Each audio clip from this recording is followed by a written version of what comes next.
الرجيم بسم الله الرحمن الرحيم الحمد لله رب العالمين الجنة للمتقين والنار للعاصين ولعنة الله على أعدائهم أجمعين من يومنا هذا إلى قيام يوم الدين أما بعد فقد قال أمير المؤمنين عليه الصلاة والسلام إن آمالي تقدمني في المحبوب باوزب الله صلوات اللهم صل على محمد وآل محمد عزیزان محترم معزز سامعین کرام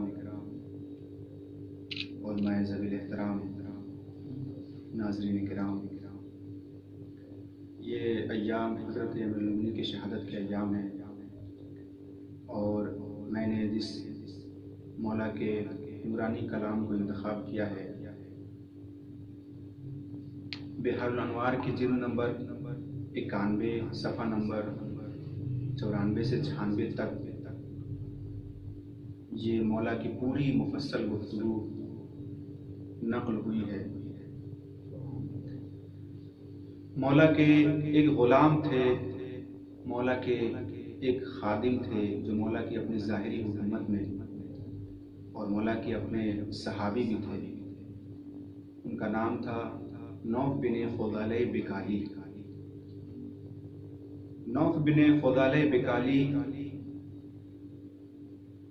خود انہوں نے نہج البلاغہ کے کلمات قصار، حکمتیں اور بہت سارے خطبات ان سے نقل ہوئے، اور یہ روایت خود نوف بکالی سے نقل ہے، اور یہ جو مولا کی پوری گفتگو ہے کہ کیسے ہم پروردگار عالم کے اس عشق کو پالیں جو پروردگار عالم ہم سے چاہتا ہے، کیسے ایمان کے ساتھ عشق ہو، کیسے ہم پروردگار عالم تک پہنچیں۔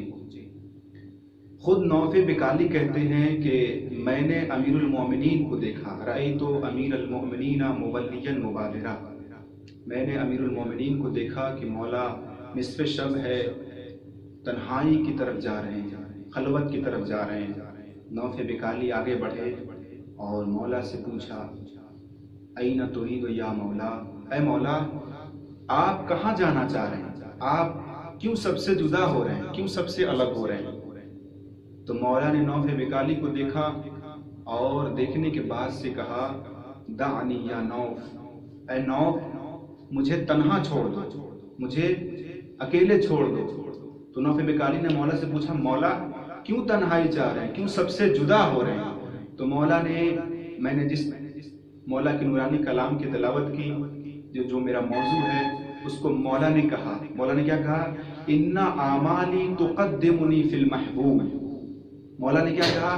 میری آرزویں، میری تمنائیں مجھے میرے محبوب کی طرف کھینچ رہی ہیں، اسی لیے میں تنہائی چاہ رہا ہوں۔ تو نوف بکالی نے جب مولا کا یہ جملہ سنا کہ مولا کہہ رہے ہیں کہ میری آرزویں، میری تمنائیں مجھے میرے محبوب کی طرف کھینچ رہی ہیں، تو نوف بکالی کہتے ہیں میرا پورا بدن لرزنے لگا، میرا پورا بدن کانپنے لگا۔ میں لرزتے ہوئے زبان سے پوچھا مولا سے یا امیر المؤمنین انی خائف علی نفسی، اے امیر المؤمنین میں خود سے خوف محسوس کر رہا ہوں، میں خود سے ڈر رہا ہوں، کیوں؟ اس لیے کہ میں اس مقام کو نہ پا سکوں جس مقام کو آپ تلاش کر رہے ہیں۔ تو ایک مرتبہ نوف بکالی نے پھر امام سے روتے ہوئے، گریہ کرتے ہوئے کہا، کیا کہا؟ وَمِنَ الشَّرِّ وَتَطَلُّعِ إِلَىٰ طَمْعٍ مِّنْ أَطْمَاعِ الدُّنْيَا۔ کہا نوف بکالی نے مولا میں ڈر رہا ہوں کہ میں دنیا کی طمع اور لالچ میں نہ گرفتار ہو جاؤں، میں خوف محسوس کر رہا ہوں کہ اس عشق کو نہ پا سکوں۔ تو مولا نے جیسے ہی نوف بکالی کو تڑپتے دیکھا، بے چین دیکھا، تو نوف بکالی سے امام نے کہا، فوراً امام نے نوف بکالی سے کہا این انت عن عصمت الخائفین وکہف العارفین، اے نوف بکالی کیوں خوف محسوس کر رہے ہو، کیوں ڈر رہے ہو؟ کیوں نہیں صاحبان معرفت کی پناہ گاہ میں جاتے؟ کیوں نہیں اس کی پناہ گاہ میں جاتے جو تمہارا بہترین مددگار ہے؟ کیوں نہیں اس کی پناہ گاہ میں جاتے جو تمہارا بہترین مددگار ہے؟ ایک مرتبہ نوف بکالی نے امام سے پوچھا مولا کس کی پناہ گاہ میں جاؤں؟ کون بہترین مددگار ہے؟ تو ایک مرتبہ امام نے کہا اللہ العلی العظیم، اللہ تمہارا بہترین مددگار ہے، اللہ تمہارا بہترین پناہ گاہ ہے۔ جیسے ہی نوفِ بکالی کو امام نے ساری باتیں بتائیں، پھر امام نے کہا نوفِ بکالی اگر چاہتے ہو پروردگار عالم کی معرفت پیدا کرنا اور اس عشق کو پیدا کرنا جو حق ہے، خدا کی معرفت حاصل کرنا، تو سب سے پہلے تم اپنے پورے عزم و ارادے کے ساتھ، پوری ہمت کے ساتھ، وَتَقْبِلْ عَلَيْهِ بِحَلْمِ، پورے عزم و ارادے کے ساتھ اللہ کی طرف بڑھو اور ارادہ کرو کہ ہمیں واقعی طور پر اللہ کا نیک بندہ بننا ہے۔ پھر امام نے کہا وَعَارِضْ عَنِ النَّازِلَةِ فِي قَلْبِكَ، جو دل میں آپ کے وسوسے ہیں، برائیاں ہیں، صفات رذیلہ ہیں، بغض و عناد ہے، تکبر ہے، حسد ہے، نفرت ہے، ان سب صفات رذیلہ کو اپنے اندر سے نکال پھینکے۔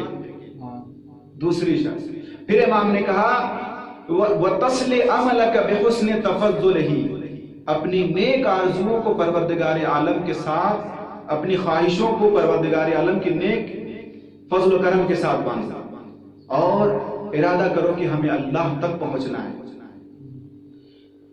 کوئی اپنے اندر اللہ کے علاوہ کسی اور کو آپ اجازت نہ دیں، اس دنیا داری کو، دنیا کی طمع اور لالچ کو اپنے دلوں میں نہ پالیں۔ پھر امام نے کہا یا بؤسن للقانتین من رحمتی، وائے ہو ان لوگوں پر جو اللہ کی رحمت سے نا امید ہوتے ہیں، وائے ہو ان لوگوں پر جو اللہ کی رحمت سے نا امید ہوتے ہیں، ذرا بھی نا امید نہ ہو۔ یہ دیکھیں امام صرف نوفِ بکالی سے خطاب نہیں ہے بلکہ آنے والے قیامت تک ہر صاحبان ایمان سے مخاطب ہو کر امام کہنا چاہ رہے ہیں۔ کیا کہنا چاہ رہے ہیں امام؟ کہ خدا کی رحمت سے ہرگز مایوس نہ ہو۔ کیوں؟ خود امام فرما رہے ہیں نوفِ بکالی خداوند عالم فرماتا ہے میری عزت و جاہ و جلال کی قسم، اگر میرا بندہ میرے علاوہ کسی دوسرے سے امیدیں لگاتا ہے تو میں اس کی امیدوں کو توڑ دیتا ہوں۔ میرے علاوہ میرا بندہ اگر کسی دوسرے کے پاس جاتا ہے تو میں اس کی امیدیں منقطع کر دیتا ہوں تاکہ وہ بندہ میرے پاس آئے اور اپنی حاجتوں کو مجھ سے طلب کرے۔ پھر امام فرماتے ہیں نوفِ بکالی اللہ فرماتا ہے ایُؤَمِّلُ لِشَدَائِدِهِ ایُؤَمِّلُ وَيْلَهُ لِشَدَائِدِهِ غَيْرِهِ وَكَشْفُ الشَّدَائِدِ بِيَدِي، اے نوفِ بکالی اللہ فرماتا ہے کہ اگر میرا بندہ میرے علاوہ کسی دوسروں کے پاس جاتا ہے اور اپنی مشکلات دوسروں سے بیان کرتا ہے تو میں اس کی تمام مشکلات کو، اس کی گروہوں کو اور بند کر دیتا ہوں تاکہ بندہ میرے پاس آئے اور اپنی مشکلات کا حل میرے پاس تلاش کرے۔ پھر امام نے کہا نوفِ بکالی اللہ فرماتا ہے کہ اگر میرا بندہ دوسروں کے دروازوں پر جاتا ہے، دوسروں کے پاس اپنی حاجتیں لے کر جاتا ہے، دنیا کی لذتوں میں مصروف رہتا ہے تو میں اس کے سارے باب کو بند کر دیتا ہوں، سارے دروازے بند کر دیتا ہوں تاکہ وہ آئے اور اپنی حاجتوں کو مجھ سے طلب کرے۔ پھر امام کا جیسے ہی جملہ نوفِ بکالی نے سنا، نوفِ بکالی گریہ کرنے لگے، زاروں قطار رونے لگے، روتے ہوئے زمین پر بیٹھ گئے۔ امام نے کہا نوفِ بکالی صرف اللہ یہی نہیں کرتا، صرف اللہ یہی نہیں کہتا بلکہ اللہ آگے فرماتا ہے ابخیل انا فیبخلنی عبدی، کیا میں بخیل ہوں کہ میرا بندہ مجھے بخیل تصور کرتا ہے؟ کیا میں بخیل ہوں کہ میرا بندہ مجھے بخیل تصور کر رہا ہے اور میرے پاس نہیں آتا، دنیا کی لذتوں میں گھرا ہوا ہے؟ پھر اللہ فرماتا ہے اولیس الدنیا والآخرۃ لی، کیا دنیا اور آخرت کا مالک میں نہیں ہوں؟ دنیا اور آخرت کا اختیار میرے ہاتھوں میں نہیں ہے؟ نوفِ بکالی سنتے جاتے ہیں اور مولا کی باتیں اور گریہ کرتے جاتے ہیں۔ پھر ایک مرتبہ نوفِ بکالی سے امام نے کہا کہ اللہ فرماتا ہے اولیس الفضل والرحمت بیدی، کیا فضل اور رحمت میرے ہاتھوں میں نہیں ہے؟ کیا لطف اور بخشش میرے صفات میں سے نہیں ہے؟ تو پھر یہ دنیا داری میں بندہ کیوں مصروف ہے؟ کیوں نہیں اللہ کی پناہ گاہ میں جاتا؟ کیوں نہیں اس سے پناہ گاہ طلب کر اس کی پناہ گاہ میں جاتا جو بہترین تمہارا مددگار ہے؟ وائے ہو ان لوگوں پر جو اللہ کی رحمت سے نا امید ہوتے ہیں۔ امام نے کہا نوفِ بکالی اگر چاہتے ہو اللہ تک پہنچنا، اللہ کی معرفت حاصل کرنا اور پروردگار عالم کا سچا عشق چاہتے ہو تو اپنے اندر عظمت پروردگار پیدا کرو، عظمت پروردگار پیدا کرو اور پورے ہمت کے ساتھ اللہ کی طرف بڑھو اور جو آپ کے دل میں وسوسے ہیں، برائیاں ہیں، ان کو نکال پھینکو اور اپنی نیک آرزوؤں کو اللہ کے نیک فضل و کرم کے ساتھ باندھو۔ پھر امام نے کہا، اس امام کے جملے پہ میری جان فدا، پھر امام نے کہا کہ فَإِنْ أَجَّلَكَ بِهَا فَأَنَا الضَّامِنُ لِمَوْرِدِهَا، اگر تمہاری دعاؤں کو، تمہاری خواہشوں کو، تمہاری حاجتوں کو قبول کرنے میں، اگر تمہاری خواہشوں کو اللہ قبول کرنے میں تاخیر کرے تو میں علی ابن ابی طالب تمہاری دعاؤں کی پوری ہونے کی ضمانت دیتا ہوں۔ سبحان اللہ، سبحان اللہ، کیا کہیں۔ اگر تم ان فعل کو، ان افعال کو، ان شرائط پر عمل کرو گے تو میں علی ابن ابی طالب تمہاری خواہشوں کو، تمہاری دعاؤں کی پوری ہونے کی ضمانت دیتا ہوں۔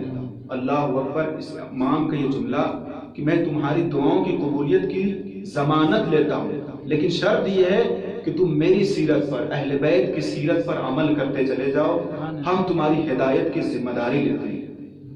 بہرحال وقت نہیں ہے، اور یہ ماہ مبارک رمضان، اس میں مولا کی شہادت کے ایام شروع ہو چکے ہیں۔ آئیں دیکھیں مولا کی زندگی کو۔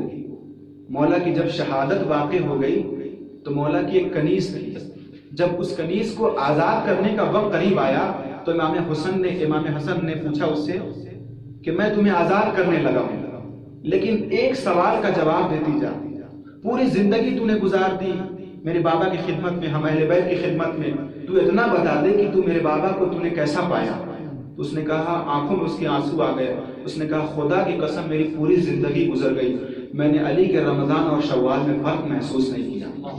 اتنے بڑے عابد و زاہد مولا پوری زندگی گزار دی عبادت الہیہ میں، آخر وقت میں مولا نے کہا ما عبدناک حق عبادتک، اے میرے اللہ میں تیری عبادت کا حق ادا نہ کر سکا۔ اس قدر عابد و زاہد نہیں دیکھے مولا کے میں۔ مولا نے پوری زندگی گزارنے کے بعد مولا کہہ رہے ہیں کہ میرے پروردگار میں عبادت کا حق ادا نہ کر سکا۔ چند جملے امام امیر المومنین کے رخصتی کے سن لے، میں مجلس تمام کرتا ہوں۔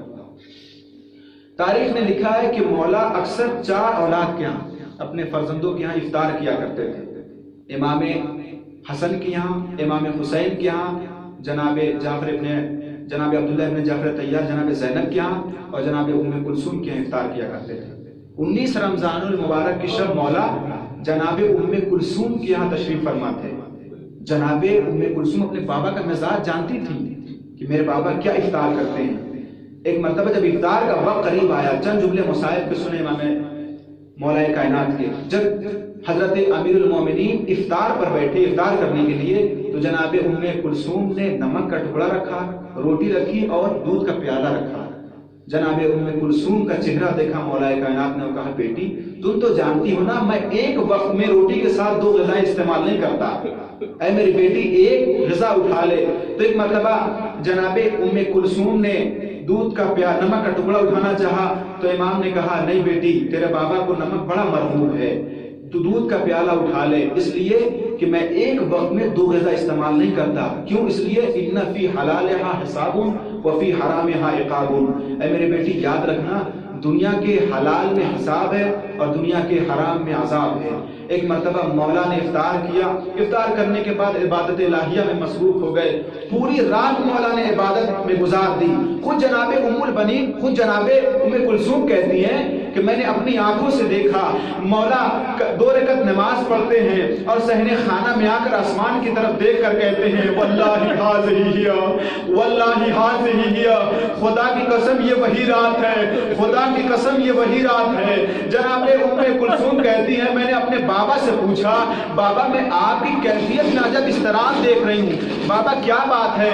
تو جناب امیر المومنین نے کہا بیٹی تم تو جانتی ہو میں دنیا کے نامی گرامی پہلوان کے سامنے گیا ہوں لیکن تیرا بابا آج تک کسی سے نہیں ڈرا۔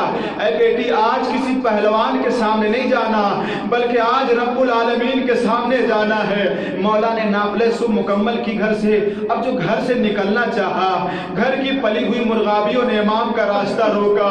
جناب ام کلثوم آگے بڑی مرغابیوں کو ہٹانا چاہا، امام نے کہا اترکوہن فإنہن نوائحون، اے میری بیٹی انہیں چھوڑ دو، یہ مجھ پر گریہ کر رہی ہیں، یہ مجھ پر نوحہ کر رہی ہیں، یہ مرغابیاں جانتی ہے امام تو اپنے قدموں سے چل کر جا رہے ہیں لیکن اپنے قدموں سے چل کے واپس نہیں آئیں گے۔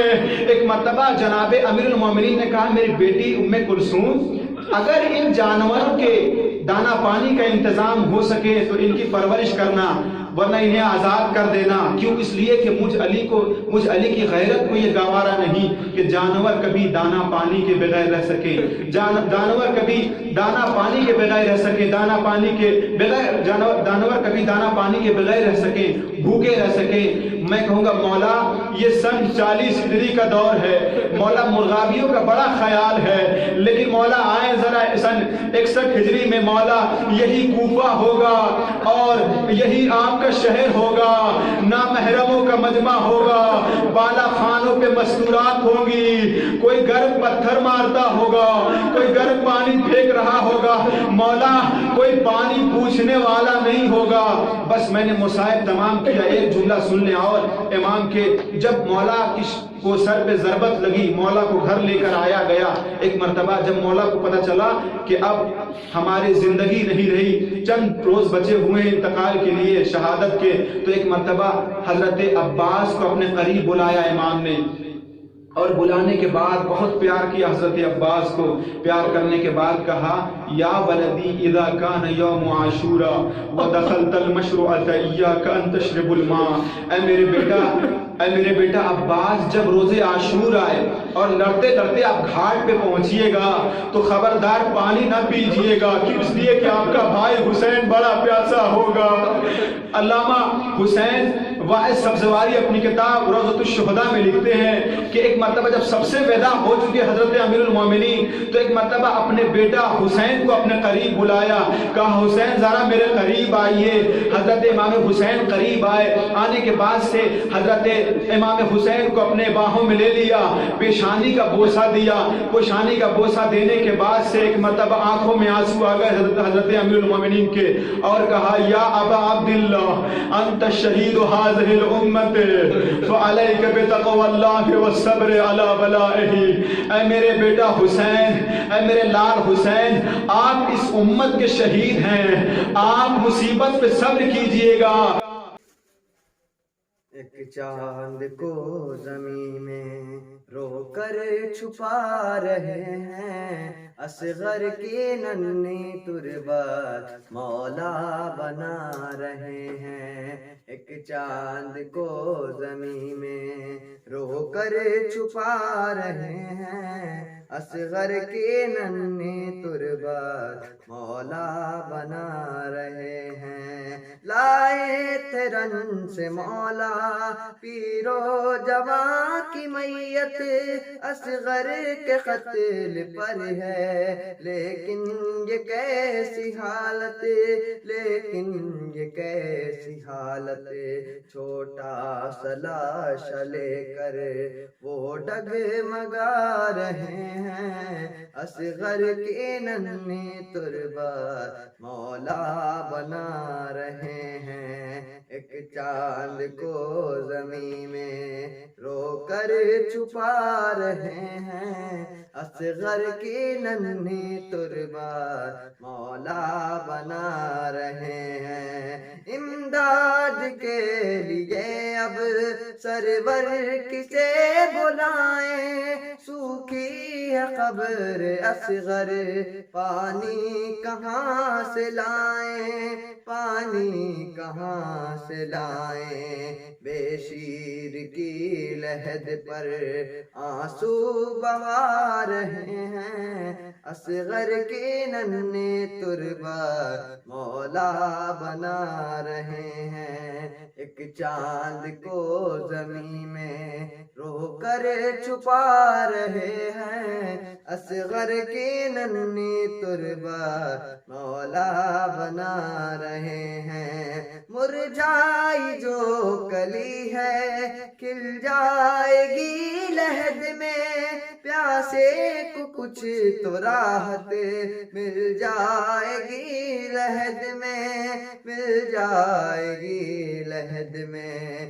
اصغر کو نم زمین میں مولا سلا رہے ہیں، اصغر کی ننھی تربا مولا بنا رہے ہیں، ایک چاند کو زمین میں رو کر چھپا رہے ہیں، اصغر کی ننھی تربا مولا بنا رہے ہیں، بیٹے کی لاش ہے اور تنہا ہے ابن زہرا، چاروں طرف ہے رن میں اہل ستم کا پہرا، اہل ستم کا پہرا، شبیر رو رہے ہیں وہ مسکرا رہے ہیں، اصغر کی ننھی تربا مولا بنا رہے ہیں، ایک چاند کو زمین میں رو کر چھپا رہے ہیں، اصغر کی ننھی تربا مولا بنا رہے ہیں، یہ دیکھ کر پریشان قلب شہ زمن ہے، کانٹوں بھری زمین ہے، اصغر سگل بدن ہے، اصغر سگل بدن ہے، چن چن کے شاہ والا کاٹے ہٹا رہے ہیں، اصغر کی ننھی تربا مولا بنا رہی ہے، کہ چاند کو زمین میں رو کر چھپا رہے ہیں، اصغر کی ننھی تربا مولا بنا رہے ہیں، اس بے زباں کی میت رہ پائے گی نہ سالم، نیزے سے کھود دیں گے اصغر کی قبر ظالم، اصغر کی قبر ظالم، رہ رہ کے سب مناظر آنکھوں میں آ رہے ہیں، اصغر کی ننھی تربا مولا بنا رہے ہیں، ایک چاند کو زمین میں رو کر چھپا رہے ہیں، اصغر کی ننھی تربا مولا بنا رہے ہیں، تدفین بے زباں کا منظر نہ مجھ سے پوچھو، لکھا ہے جو رضا نے، دیکھو شبیہ دیکھو، دیکھو شبیہ دیکھو، نوح کے سارے مصرے آنسو بہا رہے ہیں، اصغر کی ننھی تربا مولا بنا